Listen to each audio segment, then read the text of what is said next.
हमारे सत्ता पक्ष के लोगों ने उपलब्धियों के ऊपर भी सारी बातें बताई हैं। ये तो बड़ा स्वाभाविक है, लेकिन तब अच्छा लगता है जब विपक्ष के बंधु भी सरकार की बातों पर कभी कभी मोहर लगा देते हैं। जैसा बेटी बचाओ बेटी पढ़ाओ के अभियान की प्रशंसा की गई, जैसा पशु मेले के बारे में हमारे कात्यायन जी ने एक सफल पशु मेलों की प्रशंसा की है। अभी हमारे बलवान सिंह जी बता रहे थे कि बिजली ठीक मिलती है। अंत्योदय जैसे शब्दों का उपयोग हमारे नेता प्रतिपक्ष, अच्छी बात है कि ये शब्द भी ध्यान में आने लग गए हैं कि अंत्योदय नाम से भी कोई योजनाएं बनाई जा सकती हैं। तो इस मिले जुले एक वातावरण में आज उस भाषण पर, महामहिम गवर्नर साहब के जो भाषण है उसके ऊपर हम सारी चर्चा के बाद मैं उसका उन सब बातों का उत्तर दूंगा और फिर उस प्रस्ताव को, उस भाषण को के बाद हम उनका धन्यवाद प्रस्ताव ये भी उनको ज्ञापित करेंगे।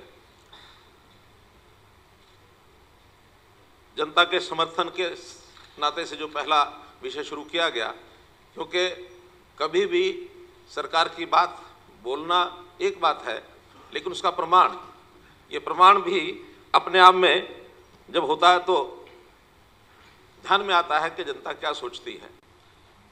भले आलोचना के रूप में कहा गया होगा, लेकिन प्रमाण यही है कि हमारी सरकार आने के बाद जितने भी 4.5 साल में चुनाव हुए हैं, चाहे वो फरीदाबाद का नगर निगम का चुनाव हुआ हो, गुरुग्राम का नगर निगम का चुनाव हुआ हो, पंचायतों का, जिला परिषदों का चुनाव हुआ हो, 5 नगर निगमों के डायरेक्ट चुनाव हुए हों या जींद का चुनाव हुआ हो। छात्र संघ के चुनाव में भी हम सीधा सीधा वो राजनीतिक क्षेत्र के नाते नहीं कह सकते कि डिमांड थी विद्यार्थियों की, उसमें भी 20 साल 22 साल के बाद हमने छात्र संघों के चुनाव कराए। इन सभी चुनाव में मैं समझता हूं कि हमारी सरकार के ऊपर जनता ने समर्थन दिया है। और जब हम इस प्रकार की सदन में चर्चा करते हैं तो हम ये आपस में बातचीत करते हैं, सत्ता पक्ष विपक्ष ये दो एक समूह बनते हैं, लेकिन दोनों समूहों के जब बातचीत करते हैं, उन बातचीत को करने को जो कंट्रोल करने में भूमिका अध्यक्ष महोदय आपकी भी रहती है कि सब लोग ठीक से अपनी बात को रख सके, पर्याप्त समय आप सब सदस्यों को देते हैं। लेकिन हमको ये भी ध्यान रखना चाहिए कि हमारी सारी बातचीत को हम किसके लिए करते हैं, वो बातचीत को करते हैं हम जनता के लिए। आखिर जनता को हम अपनी बात बताते हैं, सरकार को क्या करना चाहिए, सरकार क्या करती है, और हमारे सदन के और जनता के बीच में हमारा एक बड़ा जो योगदान करने वाला, वो भूमिका निभाने वाला जो एक ऑर्गेनाइजेशन है वो मीडिया का। मीडिया हम सबको देखता है कि हम लोग किस प्रकार से अपने सदन में कार्रवाई करते हैं, क्या सार्थक चर्चा है या बहस के लिए बहस करते हैं। कभी कभी हम बहस के मुद्दों पर चल पड़ते हैं, तथ्य कुछ और होते हैं, रखते कुछ और है। तो मेरा कहना, अगर आलोचना की जाए तो स्वागत है। आखिर सब बातें सब लोग जानते हैं ऐसा नहीं है। बहुत ऐसे सीनियर लोग आज विपक्ष में बैठे हैं, उनके अपने अपने अनुभव हैं, उनके अनुभवों की अच्छी बातें तो हम सीख सकते हैं, लेकिन उनके अनुभवों की ऐसी बातें जिनके कारण से जनता ने उनको दुत्कारा, कम से कम वो हमको ध्यान भी करानी पड़ेंगी कि आखिर इस ध्यान कराने का हेतु यह है जनता को भी याद रहे कि आगे उस प्रकार की भूमिका कोई भी निभाए, उसको सत्ता में नजदीक आने का भी अधिकार जनता न दे। तो इसलिए ये सत्र बहुत महत्वपूर्ण सत्र है। यानी ये 5वां वर्ष है, 5वें वर्ष का हमारा 5वां बजट सत्र है। तो इस बजट सत्र में भी हम आगे की योजनाएं अपनी सब बताने वाले हैं। तो निश्चित रूप से इसके ऊपर पूरा ध्यान ये जनता का है। जनता जब परिणाम देती है तो उसमें कुल मिलाकर एक हमको भी लगता है कि जनता के बीच में रहने वाले लोग, उनको ही जनता प्यार करती है। प्यार विपक्ष भी दिखाता है कि हम भी जनता से प्यार करते हैं, हम भी कहते हैं कि हम जनता को प्यार करते हैं, लेकिन अंतर है। जब आप सियासत की बात करते हैं तो आप सियासत की खातिर प्यार करते हैं, और हम जब प्यार की बात करते हैं तो हम प्यार की खातिर सियासत करते हैं। आप सेवा करने की बात कहते हैं तो आप सियासत की खातिर सेवा करते हैं, हम सेवा की खातिर सियासत करते हैं। ये अंतर हमारा आपका है और इसको प्रत्यक्ष जनता अनुभव कर चुकी है। जितना इतिहास पिछले 48 साल का और ये 4.5 साल का, ये जनता इसका जरूर मिलान करेगी। और इसमें ठीक है, जीत हार लगी रहती है, लेकिन जीत हार में भी मानस कैसा, मानस भी अच्छा चाहिए। कभी भी गरूर नहीं करना चाहिए। मैं कहता हूं आप हार कर भी गरूर करते हैं, लेकिन हम जीत कर भी विनम्र बैठे हैं। विनम्रता का भाव हमारा आज भी उसी प्रकार का बना हुआ है, क्योंकि हमने ये जो इस वर्ष का जितना काम करना वो तो करना ही है, आने वाले सत्र में भी, आने वाला जो अगला जो चुनाव के बाद का 5 साल का जो सत्र है, वो भी निश्चित रूप से भारतीय जनता पार्टी एक प्रकार से उसमें आगे बढ़ेगी और मेजोरिटी से वो बढ़ेगी। अभी तो ये देश में उससे पहले का एक प्रयोग लोकसभा चुनाव आएगा और उस लोकसभा के बाद निश्चित रूप से विधानसभा का अपने निश्चित समय के ऊपर होगा, ऐसा हम लोगों ने पहले से डिक्लेयर कर दिया है। बात बहुत किसानों की जा रही है। अब अच्छा होता कि किसानों की बात सबसे ज़्यादा करने वाले हमारे नेता प्रतिपक्ष ने जो बातें की, अब चूंकि उन्होंने बात की है, वो होते तो उत्तर सुन लेते स्वयं, लेकिन सदन में मुझे रखना ही है।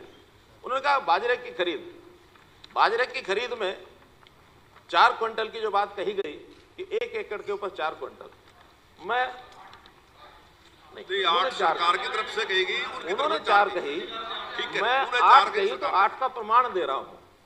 मैं केवल सिरसा जिले के नथुश्री चोपटा मंडी, इस मंडी का, एक मंडी का रिकॉर्ड है अभी मेरा। 54 मंडियां हैं, 54 मंडियों में बाजरा तो सब मंडियों में नहीं खरीदा जाता, कुछ मंडियां उसमें ऑथराइज हैं, हाँ, लेकिन नाथुश्री चोपटा का ये रिकॉर्ड पूरा मैंने निकलवाया है। उसमें से 4 नाम जो प्रारंभ के लिखे हुए हैं पढ़ देता हूं। Balbir son of Subhash, village post office कानी सुरेरा, एलनाबाद, 30 यानी 4 एकड़ जमीन पर बाजरा बोया, 30 क्विंटल बाजरा उन्होंने बेचा एलनाबाद में। ये अलग है, ये अरे ये अलग है, नाथुश्री चोपटा का बताता हूं मैं वो भी बात करता हूं। ये अलग एलनाबाद की बात है। मेरे पास दोनों रिकॉर्ड है, मैं पहले ये पढ़ता हूं, फिर वो एलनाबाद को पढ़ता हूं। इसी के साथ नाथौर रानिया में है, ये 3 एकड़ 24 क्विंटल बाजरा मंडी में बेची होगी ना, जहां मंडी लगती होगी। अरे मेरे पास, मैं डाटा लेके आया हूं। अरे नाथुश्री चोपटा नहीं कह रहा मैं नाथुश्री चोपटा पढ़ता हूं, उसको छोड़ देता हूं, उनकी अलग मंडी है। नाथुश्री चोपटा में पढ़ता हूं, मैंने दोनों बातें मिला दी हैं। नाथुश्री चोपटा का पढ़ देता हूं। Ajay son of Om Prakash, Ajay son of Om Prakash, registered farmer serial number 159364, 13 एकड़ बाजरा होगा, 104 क्विंटल, ये 13 एकड़ जमीन 104 क्विंटल खरीदा गया है। तो 13 एकड़ पर बाजरा है ना, हाँ, 13 एकड़ बाजरा, 104 क्विंटल बाजरा। ये मैंने बताया कि अमृतसर गांव है, सिटी अमृतसर गांव है, मंडी है नाथुश्री चोपटा। अमृतसर गांव तो होगा नाथुश्री चोपटा में। अरे फिर वही बात है, अरे बाजरे की मंडी हो सकता है, नहीं हो सकता है। आपके कितनी मंडियां थी? आपके यहाँ बाजरे की खरीद की कितनी मंडियां थी? सिरसा में। दूसरी कौन सी थी? नहीं मंत्री आप बताओ ना, मैं तो कहता हूँ नाथुश्री, मैं तो बता रहा हूं कि नाथुश्री मंडी का रिकॉर्ड है, ये रिकॉर्ड है। आप सारा ले लो, मैं तो एक बताया, ये पूरा रिकॉर्ड ले लो। 8 क्विंटल की मिनिमम एक कंडीशन क्यों रखी थी, मैं वो भी बता देता हूं। इसलिए लेके आए, आप उनको पहुंचा सकते हैं, ये ले लो मेरे से। क्योंकि इसलिए कि देखिए, एमएसपी घोषित होने के बाद ये हमको मालूम है कि जहां तक धान और गेहूं, इसके खरीदने की बात है, प्रोक्योरमेंट करती है FCI, सब एजेंसियों के माध्यम से कर लेते हैं। लेकिन ये जो बाकी फसलें हैं, चाहे उसमें बाजरा है या उसमें मूंग है या उसमें सरसों है या उसमें सूरजमुखी है, ऐसी फसलें जो स्टेट में अपने आप कंज्यूम कर सकते हैं, वही चीज़ें आपको खरीदनी है। ये भी उसमें एक शर्त है। अब चूंकि अपने आप खरीदनी है, मार्केट में वो भाव पूरा मिलेगा नहीं, हमने योजना बनाई कि हम इसके अंदर भावांतर भरपाई योजना देंगे। बाजार का भाव 1500-1600 रुपये बाजरे का था जब बाजरा शुरू हुआ, हमको इसमें 1950 के भाव में खरीदनी है। अगर हम ये 400 रुपये का जो अंतर है, ये भावांतर भरपाई योजना सबके लिए खोल देंगे, तो ये पूरा राजस्थान की बेल्ट जहाँ बाजरा होता है, ये धड़ाधड़ आपके यहाँ बाजरा, कोई रोक टोक तो है नहीं, सब ला सकते हैं। इसलिए उसका रजिस्ट्रेशन कराया, और जिन्होंने रजिस्ट्रेशन किया वही केवल उतना 8 क्विंटल की रेशो के हिसाब से बेच सकते हैं, अन्यथा एक एकड़ के ऊपर 20-20, 50-50 क्विंटल भी बेचा जा सकता था। इस रजिस्ट्रेशन का हेतु ये भी था। इसलिए हम पहली बार इस सारी योजना से 18,25,000 क्विंटल ये बाजरा खरीद पाए। इतना बाजरा पहले पिछले 8 साल में कभी नहीं खरीदा गया। 2012-13 में 5,47,000 क्विंटल बाजरा मंडियों में आया, कोई सरकार की ओर से नहीं खरीदा गया, सब प्राइवेट खरीदा गया है।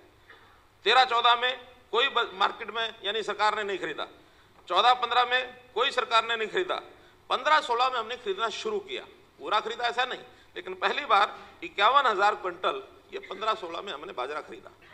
अगली बार 63,000 क्विंटल खरीदा, 17-18 में 3,14,000 क्विंटल खरीदा। लेकिन इस बार जो कि बाजरा हमने घोषणा की थी कि एक एक दाना इसका खरीदेंगे, रजिस्ट्रेशन कराएंगे, हमने 18,25,000 क्विंटल ये खरीदा है। पिछला इतिहास रिकॉर्ड है, और उसका एक एक आना पाई, एक एक पैसा ये हम लोगों ने खाते में जमा कराया। यानी हम ढूंढने निकलते हैं कि बाजरे का किसान मंडी में होगा, जाओ मंडियों का चक्कर मार के आओ और उनके चेहरे देखो। अब उनके चेहरे मंडियों में देखने की जरूरत नहीं है, जब वो बैंक में जाते हैं और बैंक में जाकर के उनको पता लगता है हमारे खाते में पैसा आ गया, उनका चेहरा वहां खिलता है। मंडी में खिलता कहाँ देखने जाते हैं? वो जमाना बीत गया कि जब उसको आड़ती पैसे देता था, जेब में डालता था, आधे दे, पूरे दे, कम दे, ना दे, और वो खिलता था, उसको लगता था चलो कुछ तो पैसा आया।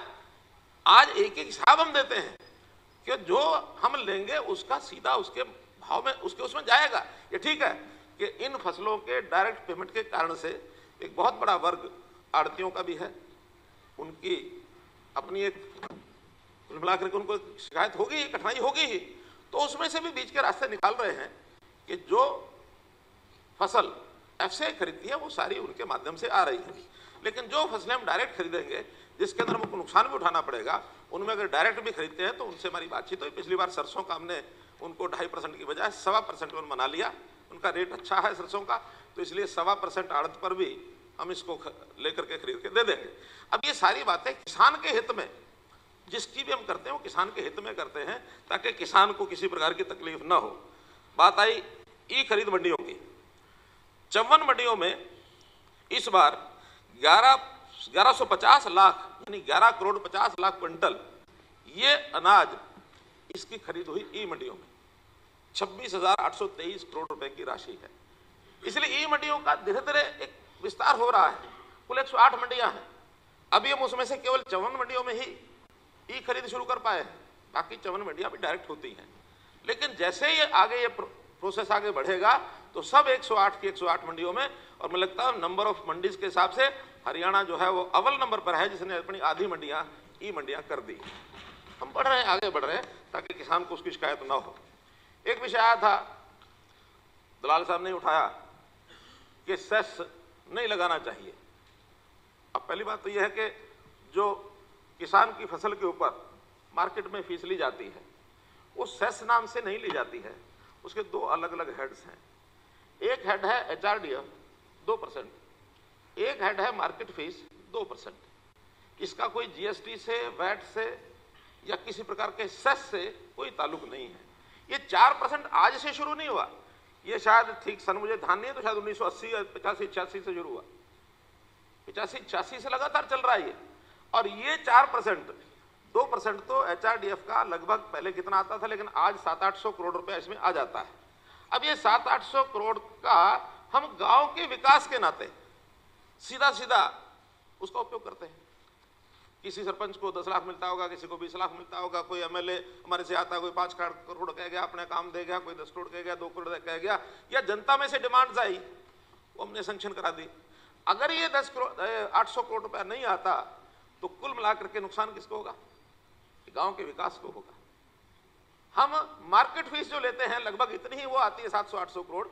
इसमें जो मार्केट की जो मंडियां हैं, उन मंडियों का रख रखाव, आज संयोग ऐसा है कि हरियाणा की मंडियां आसपास की सब स्टेट से बढ़िया हालत में है, अच्छी हालत में है, हर प्रकार की व्यवस्थाएं ठीक है। आसपास की मंडियों का अनाज बिकने के लिए हरियाणा में आता है। क्यों आता है? वो वहां भी बेच सकते हैं, वहां भी उनको रेट मिल सकता है, वहां भी उनकी व्यवस्थाएं ठीक हो सकती हैं। वहां व्यवस्थाएं ठीक नहीं है। पंजाब का भी अन्न आता है, राजस्थान का भी आता है और उत्तर प्रदेश का भी आता है। तो ये सारा हमारे यहाँ बेचने आते हैं। हमारी मंडियों की स्थिति अच्छी है। हमारे गांव की सड़कें ये मार्केट फीस में से बनती हैं। आखिर हमने 25-25 किलोमीटर की जो योजना दी है कि खड़ंजा सड़कें 3 क्रम और 4 क्रम की बनाएंगे, तो वो किस में से बना रहे हैं? वो इसी में से बना रहे हैं। अगर ये 800 करोड़ रुपया नहीं आता है तो किसका नुकसान है? उन मंडियों का, किसान का, गांव की सड़कों का। तो अगर हम चाहते हो इसको बंद करना है और गांव में और मंडियों में और सड़कों में विकास की आवश्यकता नहीं है, सारा हाउस पास करता हो तो जिम्मेवारी आपकी लगेगी। आपने सुझाव दिया, आपने सुझाव दिया ये कि इसको बंद कर देना चाहिए।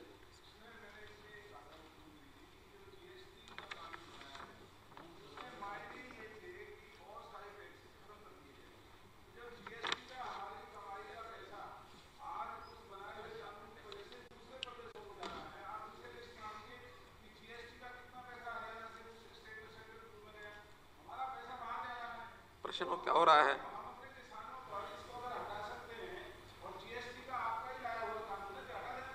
प्रश्न क्या है? पहली बात तो ये GST में नहीं है, वैट में नहीं है। ये दूसरी बात, ये किसान से नहीं लिया जाता, ये खरीदार से लिया जाता है। तीसरी बात, इसमें मेजॉरिटी पार्ट जो है वो FCI का जो अनाज हम प्रोक्योर करते हैं वो FCI में से आता है, भारत सरकार में से आता है। इसलिए इसका मैं समझता हूँ ठीक परसेंटेज यार निकालनी है तो निकाल सकते हैं। 60 से 70% इसका जो पैसा है इस 1600 करोड़ में, ये भारत सरकार की जो खरीद होती है उसमें से निकलता है, कोई अंतर नहीं पड़ने वाला। तो इसलिए ये किसान पर नहीं पड़ता है और इसके कारण से कहीं किसी मंडी में अनाज जाता नहीं हमारा। बल्कि मैं आपको कह रहा हूं, हम तो कई बार रोकना पड़ता है कि हमारे किसान का जब तक अनाज नहीं बिकेगा तब तक हम आसपास के प्रांतों का अनाज नहीं आने देंगे। जबकि किसी भी प्रांत का अनाज यहाँ के बिके, हमको तो 4% मिलना है। हमें 4% उन किसानों के अनाज का यहाँ आने पर किसान को कोई हानि नहीं, हमारी मंडी में आके तुलते ही 4% को मिल जाएगा।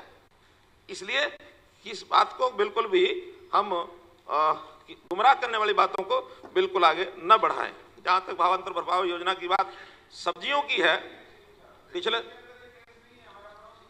कौन सा, अरे मैं कहता हूं उसका अंतर नहीं पड़ता ना हमको।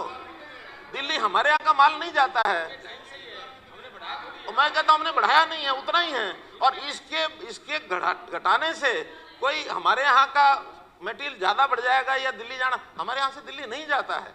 दिल्ली की 1-2 मंडियां छोटी छोटी हैं, नरेला जैसी, अब 2 मंडियां, उनमें मान लो अगर कहीं थोड़ा चला भी गया आसपास के 10-20 किलोमीटर का, तो जितना हमारा जाता है उससे 10 गुना हमारे यहाँ के बिकता है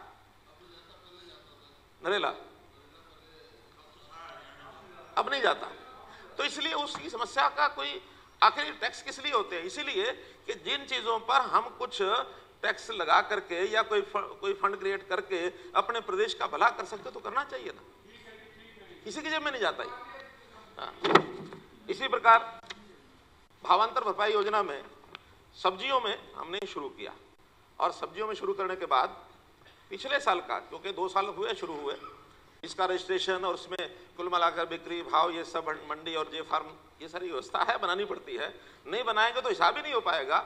उस सारे हिसाब के बाद पिछले वर्ष भर में 4 करोड़ 26 लाख रुपया हमने आलू, प्याज, गोभी और टमाटर इन सब्जियों पर कुल भावांतर भरपाई में दिया। जबकि कुल वजन जो था, जो बिक्री हुई 4,55,000 क्विंटल, यानी ₹1 किलो ऑन एवरेज ये हमने इन सब्जियों पर इन किसानों को दिया है। अगर ये हम नहीं देते तो ये सब्जियां या तो सस्ती बिकती या कुछ महंगी और कुछ बहुत सस्ती होती तो लोग फिर सड़कों पर फेंकते। इसलिए हमने ये इंतजाम किया कि आप सड़क पर मत फेंको। अर्ली वैरायटी में पहले आलू पर नहीं था पहले साल में, बाद में लगा कि नहीं ये जनवरी के महीने में वो बहुत सस्ता बेचते हैं क्योंकि ये भावांतर भरपाई 1 फरवरी से शुरू होती है। हमने कहा करके अर्ली वैरायटी आलू की है उसके ऊपर भी भावांतर कराया, नहीं भी जनवरी में जो आलू आता है अर्ली वैरायटी है उसको भी दो ताकि वो कम भाव पर उस पर वो बेचने में से वो बच सके। इसलिए ये बेनिफिट सारे। सब्सिडी की बात उठाई हमारे ओम प्रकाश जी बरवा ने कि भी सब्सिडी कुछ जगह कम होती है कुछ ज़्यादा होती है। इसका एक अंतर है कि सब्सिडी हम जो है डार्क जोन में उसमें 85% है और अन्य जोन में 60% है। इसलिए डार्क जोन का और अन्य जोन का ये थोड़ा अंतर रखा हुआ है, इसकी एक पॉलिसी बनाई हुई है, इस कारण से ये अंतर है और कोई नहीं है।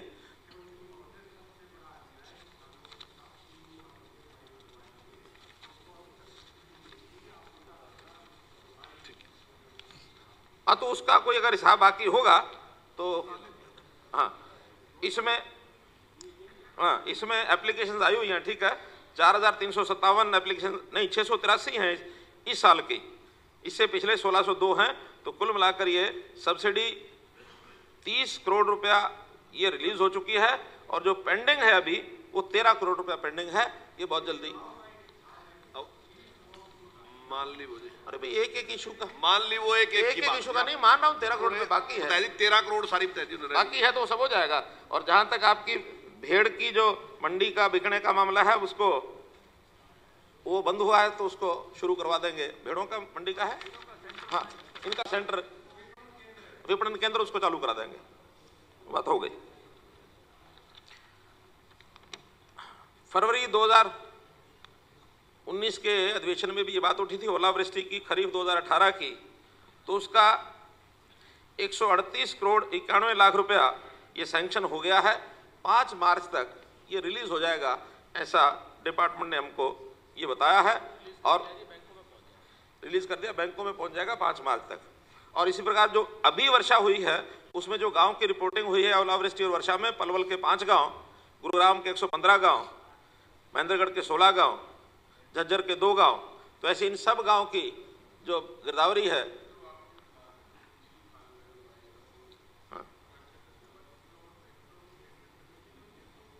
डीजल की, खैर डिपार्टमेंट को कह दिया है, हाँ चलिए जल्दी हो जाएगा। यहाँ से रिलीज कर दिया, अभी पहुंच जाएगी आपके पास।